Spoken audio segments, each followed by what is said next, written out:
नमस्कार, city news में आप तमाम दर्शकों का हार्दिक स्वागत है। मैं हूं आपके साथ रिया राज। खबरों में आगे बढ़ेंगे, पर उससे पहले आइए एक नजर डालते हैं आज की सुर्खियों पे। हेडलाइन के प्रायोजक हैं आवासीय उज्जवल विद्यापीठ। बच्चों के भविष्य के लिए एक कदम हमारे साथ बढ़े। मुजफ्फरपुर लोकसभा चुनाव को लेकर एएसपी ने दलबल के साथ शहर में किया फ्लैग मार्च।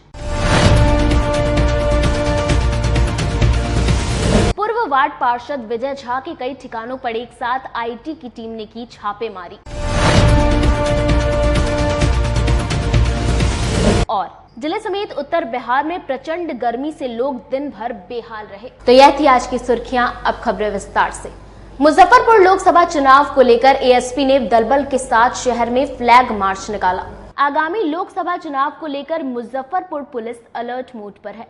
शांतिपूर्ण तरीके से चुनाव संपन्न हो, इसको लेकर लगातार टाउन एसपी भानु प्रताप सिंह के नेतृत्व में आज दूसरे दिन मिठनपुरा थाना से भारी संख्या में पुलिस बल के साथ यह फ्लैग मार्च निकाला गया, जिसमें मिठनपुरा थाना, नगर थाना, सिकंदरपुर थाना, बेला थाना और काजी मोहम्मदपुर थाना की पुलिस सहित भारी सेंट्रल पुलिस फोर्स की कई बटालियन और जिला पुलिस फोर्स मौजूद रही, जो खादी भंडार चौक, मस्जिद चौक, बेला चौक, मिठनपुरा चौक सहित विभिन्न थाना क्षेत्रों के विभिन्न चौक चौराहा होते हुए गुजरी।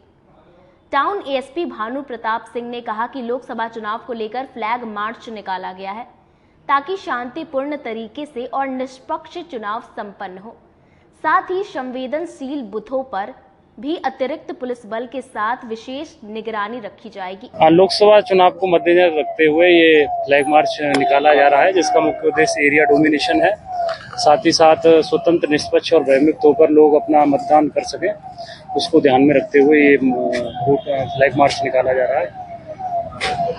और विशेषकर संवेदनशील इलाकों में सब किस तरह से? संवेदनशील इलाकों में हमारी अतिरिक्त तैनाती है और हमने जो बूथ हैं उनको क्रिटिकल बूथ में बांटा है। वहाँ पर हमारी 100% CAPF तैनात है। साथ ही साथ हमने प्रिवेंटिव एक्शन भी लिया है। 107 CRPC की कार्रवाई की है बहुत सारे लोगों पर। साथ ही साथ कुछ लोगों को हमने डिटेन किया है। इसके अलावा हमने CCA की कार्रवाई भी की है और ज़रूरत पड़ने पर अगर कोई भी एंटी सोशल एलिमेंट अगर चुनाव को बाधित करता है, उसकी पवित्रता को बाधित करता है, तो उसके खिलाफ सख्त एक्शन लिया जाएगा, जेल भेजा जाएगा। ड्रोन से भी नजर रखी जा रही है? हाँ, ड्रोन से नियमित निगरानी की जा रही है और अब हमारे साथ भी ड्रोन इसकी मैपिंग कर रहा है पूरा संवेदनशील इलाकों की। गुड़सवार दस्ता को मिलाया? हाँ, गुड़सवार दस्ता भी साथ में है। कल भी वो साथ था, आप लोगों ने देखा होगा उसको। अब भी वो साथ ही है, वो ज्वाइन करेगा हमें मिठनपुरा चौक पर। चुनाव के दौरान अगर किसी बूथ पर लगे लोगों को पुलिस की आवश्यकता है तो वहाँ क्या है? तो बहुत सारे बूथ होता है कि कुछ लोग जबरदस्ती वोट करवाते हैं। ऐसा बिल्कुल नहीं होगा। जबरदस्ती वोट की अगर हमने कोशिश की है कि ऐसी नौबत आएगी नहीं। हमारे पास पर्याप्त संख्या बल है। CAPF है हमारे पास, सेंट्रल आर्म पुलिस फोर्स है। साथ ही साथ DAP है हमारे पास और दूसरे जिलों से भी DAP आई हुई है। इसके अलावा हमारे पास होमगार्ड भी है। होमगार्ड्स की भी पर्याप्त संख्या है। तो ऐसी दिक्कत नहीं आएगी कि किसी को कोई मजबूरी में वोट डाले। हमारा काम ही यही है कि स्वतंत्र, निष्पक्ष और भयमुक्त मतदान हो और इसके लिए हम बिल्कुल प्रतिबद्ध हैं और हमारी तैयारियां 100% इनकम टैक्स पटना की टीम ने पूर्व वार्ड पार्षद विजय झा के कई ठिकानों पर एक साथ छापेमारी की। मुजफ्फरपुर जिले से इस वक्त एक बड़ी खबर निकलकर सामने आ रही है। आय से अधिक संपत्ति मामले में इनकम टैक्स विभाग की टीम ने गुरुवार की अहले सुबह मुजफ्फरपुर नगर निगम क्षेत्र के वार्ड 41 के पूर्व पार्षद और वर्तमान पार्षद पति अधिवक्ता विजय झा के कई ठिकानों पर छापेमारी की है। इस रेड से पूर्व पार्षद विजय झा के रामबाग मालीघाट रोड स्थित आवास से लेकर पुरानी बाजार स्थित विवाह भवन तक हड़कंप मचा हुआ है।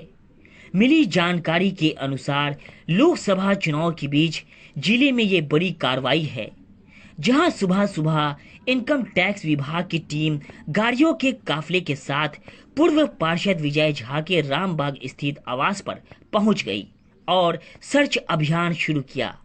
फिर इनकम टैक्स विभाग की एक टीम विजय झा के पुरानी बाजार स्थित एक विवाह भवन पर विजय झा को लेकर पहुंची और वहां रखे कागज पत्र और फाइलों को खंगालना शुरू कर दिया।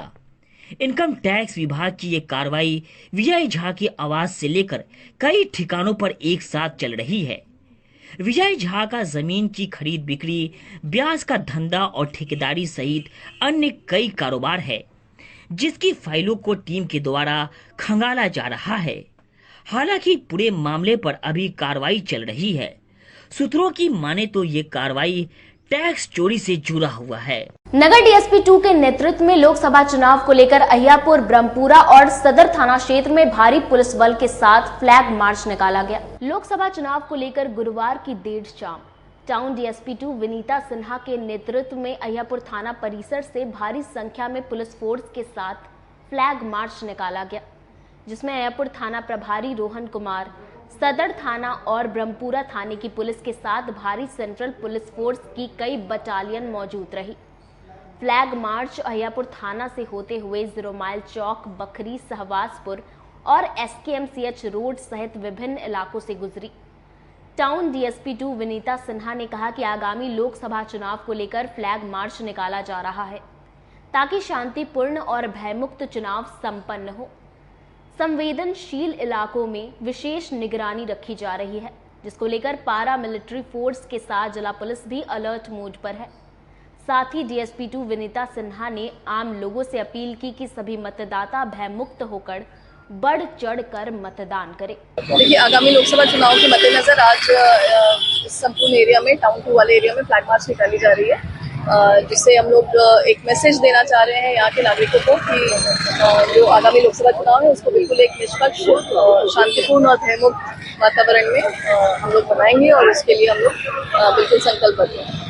संवेदनशील इलाकों में किस तरह से नजर रहेगा? जो संवेदनशील बूथ्स हैं उस पर ऑलरेडी हम लोगों ने निरोधात्मक कार्रवाई की है और सीसी के प्रपोजल्स भी भेजे हुए हैं, और अभी जब पैरामिलिट्री आ गई है तो उसके साथ हम लोग उस एरिया को स्पेसिफिकली कवर कर रहे हैं और एरिया डोमिनेशन कर रहे हैं उस एरिया में। बाकी भी उस एरिया पे सख्त निगरानी रखी जा रही है कि किसी भी तरह की अगर ऐसी गतिविधि होती है तो उसको हम लोग इमीडिएटली कंट्रोल करेंगे। बिल्कुल की गई है। तीनों थाना के अंतर्गत हम लोग जो सारे थाना क्षेत्र हैं टाउन के, उससे सीसीए की प्रपोजल्स पिछले 1-2 महीने में काफी सारी की गई है और निरोधात्मक कार्रवाई भी कंटिन्यूअसली की जा रही है ताकि एक अच्छा वातावरण बना रहे यहाँ पे और बिल्कुल ही शांतिपूर्ण माहौल में चुनाव संपन्न कराएं। माहौल बिगाड़ने वालों को उसी के हाथ में नक्की की आपको? देखिए, जो भी विधि सम्मत कार्रवाई होगी, जो इस तरह के असामाजिक तत्व हैं या जो चुनाव का माहौल बिगाड़ने के लिए हैं, जो भी मॉडल कोड ऑफ कंडक्ट का वायलेशन भी किए हैं उन पर भी कार्रवाई हुई है और इसके लिए हम लोग बिल्कुल ही मतलब स्ट्रॉन्ग स्टैंड है पूरे डिपार्टमेंट का कि इस तरह की कोई भी चीज़ों को टॉलरेट नहीं किया जाएगा। तो इसलिए सबसे अनुरोध भी है कि इलेक्शन के टाइम पे कुछ ऐसा नहीं करे कि हमें उन पर कार्रवाई करनी पड़े, और अगर जरूरत पड़ेगी। भाजपा उम्मीदवार डॉक्टर राजभूषण चौधरी निषाद ने शहर में मोटरसाइकिल रैली के माध्यम से लोगों से मुलाकात की। मुजफ्फरपुर लोकसभा चुनाव में भाजपा प्रत्याशी डॉक्टर राजभूषण चौधरी निषाद ने अपने समर्थकों के साथ शहर में मोटरसाइकिल रैली निकाली। इस दौरान राजभूषण ने जगह जगह रुककर आम लोगों से मुलाकात की। रैली के दौरान भाजपा कार्यकर्ताओं ने मोदी और राजभूषण जिंदाबाद के नारे लगाए। मोटरसाइकिल रैली जहां जहां से गुजरी, वहां के लोगों ने भाजपा प्रत्याशी का माला पहनाकर स्वागत किया। डॉक्टर राजभूषण चौधरी निषाद ने कहा कि पूरे क्षेत्र के आम लोग मेरे साथ हैं और मुजफ्फरपुर लोकसभा क्षेत्र मोदी मय हो गया है। बहुत अच्छा फीडबैक मिल रहा है, लोग उत्साहित है और आपको 4 तारीख को दिख जाएगा। प्रधानमंत्री हमारे यशस्वी प्रधानमंत्री नरेंद्र भाई मोदी का जो व्यक्तित्व रहा है और जिस ढंग से उन्होंने काम किया है भारत को परम वैभवशाली बनाने के लिए, एक शक्तिशाली राष्ट्र बनाने के लिए, सारे लोग समझते हैं इस बात को कि देश को जरूरत है मोदी की। इसलिए vote for Modi, vote for nation, vote for विकसित, सुसंगठित, स्मार्ट मुजफ्फरपुर।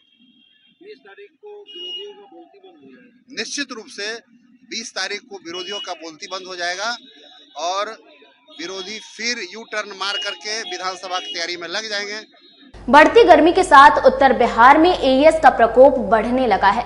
SKMCH के पीकू वार्ड में भर्ती एक और बच्ची में एईएस की पुष्टि हुई है। उत्तर बिहार में बढ़ती गर्मी के साथ एईएस के केस बढ़ने लगे हैं। बुधवार को SKMCH स्थित पीकू वार्ड में भर्ती एक और बच्ची में एईएस की पुष्टि हुई है। एईएस पीड़ित बच्ची सीतामढ़ी के विवेक पासवान की 2 साल की बेटी संजना कुमारी है। एईएस के 11 बच्चे मिलने के बाद स्वास्थ्य विभाग के प्रधान सचिव ने सिविल सर्जन को आवश्यक निर्देश दिए हैं। स्वास्थ्य विभाग की टीम प्रभावित इलाके में कैंप कर रही है। हम लोग का चल रहा है और प्रशासन के निर्देश के अनुरूप में डीएम साहब है, डीडीसी साहब है, नियमित इसकी समीक्षा भी की जा रही है और हम लोग इसको किस तरह बेहतर कर सकें इसके लिए और हम लोग लगातार प्रयास कर रहे हैं। संध्या चौपाल भी हो रही है और साथ ही साथ आशा, आंगनवाड़ी, जीविका सभी के द्वारा क्षेत्रों में बहुत जो है लगातार मॉनिटरिंग की जा रही है, जागरण किया जा रहा है और आवश्यकता अनुसार ओआरएस पाउडर और पैरास्टामोल का भी उन लोगों के पास उपलब्ध है, उसको भी दिया जा रहा है मरीजों में। उत्तर बिहार समेत जिले में भीषण गर्मी से लोग दिन भर बेहाल रहे। बिहार में 3-4 दिनों की राहत के बाद गर्मी कहर बरपा रही है। आज गुरुवार को भी भीषण गर्मी पड़ी। बारिश की संभावना दूर दूर तक नहीं है, जिससे लू से बचने के लिए मौसम विभाग की ओर से एडवाइजरी जारी की गई है। क्योंकि गर्मी में कमी आने की कोई संभावना नहीं है, 18 जिलों में अत्यधिक तापमान 40 के पार चला गया, जिससे गर्मी काफी बढ़ गई है।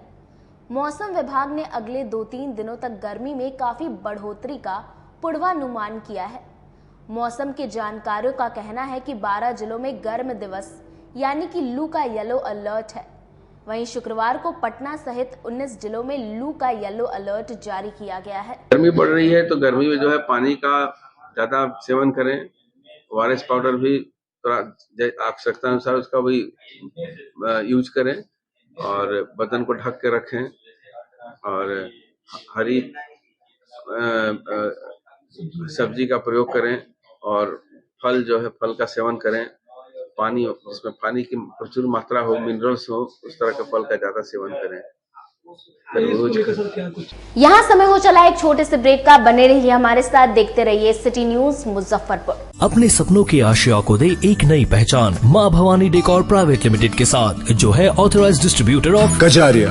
देश की मिट्टी से बनी टाइल से देश को बनाते हैं और जहां मिलती है सभी प्रकार के Indian and imported granite, marble, sanitary एवं कोटा स्टोन का अनोखा एवं आकर्षक संग्रह। माँ भवानी डेकोर प्राइवेट लिमिटेड मतलब a complete floor solutions. New 0 mile Dadar road Muzaffarpur. Call 9934715311।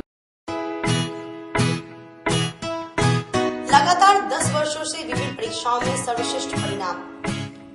हम हैं आवासीय उज्ज्वल विद्यापीठ मुजफ्फरपुर। इस स्कूल में सर्वश्रेष्ठ कोचिंग पैटर्न से बच्चों को पढ़ाया जाता है। प्ले से 10वीं तक की पढ़ाई स्वच्छ वातावरण में कराई जाती है। यहाँ आधुनिक छात्रावास की व्यवस्था है। उज्ज्वल विद्यापीठ का मुख्य उद्देश्य रामकृष्ण मिशन, नवोदय नेतरहाट, सैनिक स्कूल, सिमुलतल्ला गुरुकुल, सिंधिया कन्या विद्यालय जैसे अनेक भारतवर्ष के प्रतिष्ठित विद्यालयों में कुशल प्रशिक्षित अनुभवी एवं शहर के सर्वश्रेष्ठ शिक्षकों द्वारा तैयारी कराई जाती है। 1.5 एकड़ में फैला इस स्कूल का वातावरण काफी शांत है। Free computer classes, science lab और स्मार्ट क्लासेस है।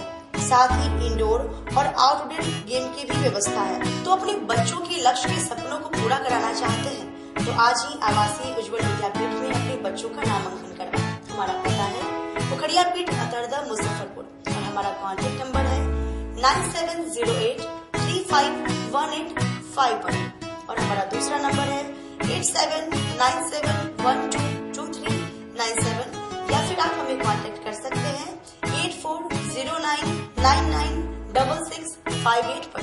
आजकल की बिजी जिंदगी में स्टाइल तो है, पर कंफर्ट का क्या? आपके इसी स्टाइल और कंफर्ट को बेहतर बनाने के लिए नीलकमल लेकर आए हैं first exclusive factory outlet showroom in Mithanpura Muzaffarpur, जहां home furniture, office furniture, mattress and wedding special पे up to 50% off with EMI facility. Style भी, कंफर्ट भी। उत्तर बिहार का पहला नीलकमल का एक्सक्लूसिव शोरूम आपका स्वागत करता है। एक बार सेवा करो। ब्रेक के बाद आप तमाम दर्शकों का एक बार फिर से स्वागत है। चलिए रुक करते हैं आगे की खबरों की ओर। विश्व डेंगू दिवस पर सदर अस्पताल परिसर में डेंगू दिवस मनाया गया। जिले के सदर अस्पताल परिसर में सभी स्वास्थ्य कर्मियों द्वारा आज विश्व डेंगू दिवस मनाया गया। इस संबंध में जिले के civil surgeon doctor Ajay Kumar ने बताया कि आशा, नर्स, डॉक्टर एवं अन्य स्वास्थ्य कर्मियों के सहयोग से बैनर, पोस्टर, लिफलेट के साथ लोगों को डेंगू से बचाव की जानकारी दी गई। सिविल सर्जन ने बताया कि डेंगू के मच्छर साफ पानी में पनपते हैं, इसलिए घरों के आसपास पानी जमा न होने दे। कीटनाशक का छिड़काव करें। रात को सोते समय मच्छरदानी का उपयोग करें। डेंगू की जांच व इलाज सभी सरकारी पीएचसी में उपलब्ध है। वैसे व्यक्ति दोबारा डेंगू बुखार की शंका होने पर तुरंत ही सरकारी अस्पताल चिकित्सक से संपर्क करें। सरकारी अस्पतालों में उपचार व जांच हेतु किट निःशुल्क है। बरसात के बाद जब डेंगू के मामले आते हैं तभी स्वास्थ्य केंद्रों पर मरीजों की सुविधाओं के लिए अलग से बेड की व्यवस्था की जाती है। डेंगू और चिकनगुनिया जो है बरसात के समय में एडिस मच्छर के काटने से होता है, और जिसमें स्थिर पानी में रहता है, साफ पानी में मच्छर जो है बच्चा अंडा देता है और पनपता है।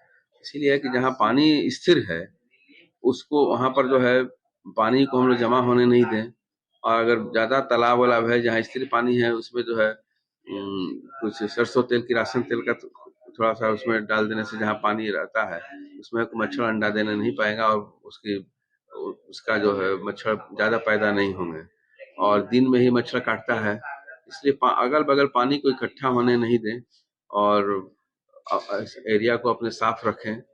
और उसमें बुखार आते हैं, जोड़ों में दर्द रहता है, बदन दर्द होता है, त्वचा पर लाल लाल धब्बे आते हैं, अगर इस तरह की बात हो तो तुरंत जो है डॉक्टर के निजी चिकित्सा सरकारी व्यवस्था में है तो इलाज कराएं। इलाज को लेकर क्या कुछ है? इलाज में जैसा हम लोग जांच करा के देखते हैं और उसमें प्लेटलेट काउंट भी देखते हैं, सीबीसी कराते हैं, इसमें प्लेटलेट भी आता है, और दर्द की दवाई कम नहीं दी जाती है, पैरास्टामोल जो दवा दी जाती है, और जो है उपचार जो है हॉस्पिटल में कराएं। सरकारी व्यवस्था जो है सब चुस्त दुरुस्त है, और प्रखंड में भी अस्पताल है, सब सक्रिय हैं, और जिला में मुख्यालय में सदर अस्पताल है, मेडिकल कॉलेज है, जैसे ही हो चिकित्सक की सलाह के अनुसार। डॉक्टर जेपी सिंह की तृतीय पुण्यतिथि की पूर्व संध्या पर श्रद्धांजलि सभा का आयोजन किया गया। पीडीजी डॉक्टर जेपी सिंह की तृतीय पुण्यतिथि की पूर्व संध्या पर श्रद्धांजलि सभा का आयोजन किया गया, जिसमें उपस्थित महानुभावों ने आवासीय परिसर स्थित प्रतिमा पर माल्यार्पण कर अपनी श्रद्धा सुमन अर्पित की। इस अवसर पर अपने संबोधन में उनकी धर्मपत्नी प्रोफेसर डॉक्टर रंगीला सिंह ने कहा कि पीडीजी डॉक्टर जेपी सिंह का कोरोना काल में 17 मई 2021 को निधन हो गया था। तब से प्रत्येक महीने 17 तारीख को आवास पर भजन संध्या का आयोजन किया जाता है, जिसमें परिवार के सभी सदस्य, ब्रह्मा कुमारी के भाई बहनें एवं शहर के गणमान्य सम्मिलित होते हैं। उन्होंने आगे कहा कि गृह प्रांगण में स्थापित डॉक्टर जेपी सिंह की प्रतिमा पर क्लिनिक से लौटने पर प्रतिदिन रात्रि 9 बजे दीप प्रज्वलित कर परिक्रमा करने के बाद ही घर में प्रवेश करती हूँ। ये आज हम doctor PDG doctor JP Singh के 3rd पुण्यतिथि पर के पूर्व संध्या में अपने घर में कुछ महानुभावों को, जैसे रोटेरियन हैं, ब्रह्मा कुमारी हैं, डॉक्टर साहब का फ्रेंड हैं, हमारे फ्रेंड हैं, उन लोगों को बुला करके उनकी पुण्यतिथि पर उनको माला अर्पण किया गया, और हम लोग उनके विषय में कुछ जो उनको प्रिय विषय था, जिस पर वो काम करते थे, इस सब के विषय में बात करके उनको याद किए हैं। इस अवसर पर मैं ये भी कहना चाहती हूँ कि डॉक्टर साहब कोरोना काल में गए, कहे कि उनका जनरल हेल्थ बहुत अच्छा था। मैं कभी नहीं सोचती थी कि इतना जल्दी वो चले जाएंगे हमारे बीच से। कोरोना एक ऐसी बीमारी था जिसका उस समय कोई इलाज ही नहीं चलता था। जिसको डायबिटीज रहता था, चाहे ओल्ड एज के रहते थे, उनको ज़्यादा रिस्क रहता था। चले गए डॉक्टर साहब, लेकिन फिर भी हम उसको कंपेंसेट करने के लिए हर एक महीना में 17 के 17 जिस दिन उनका स्वर्गवास हुआ, अपने यहाँ भजन संध्या रखते हैं, खुद भजन गाते हैं और हमारे बच्चे लोग भी गाते हैं। और जब मैं डेली जब रात को मैं आती हूँ क्लिनिक से, तो सबसे पहले डॉक्टर साहब की जो प्रतिमा मैंने स्थापित कराया है अपने कैंपस में, उसके पास जाकर के आरती करती हूँ, परिक्रमा करती हूँ, तभी मैं ऊपर जाती हूँ। आज के दिन मैं हमेशा कभी एक खबरों का सिलसिला यही होता है समाप्त। अब मुझे और मेरी पूरी न्यूज टीम को दीजिए इजाजत। कल फिर मिलेंगे आपसे शहर की तमाम खबरों के साथ। नमस्कार।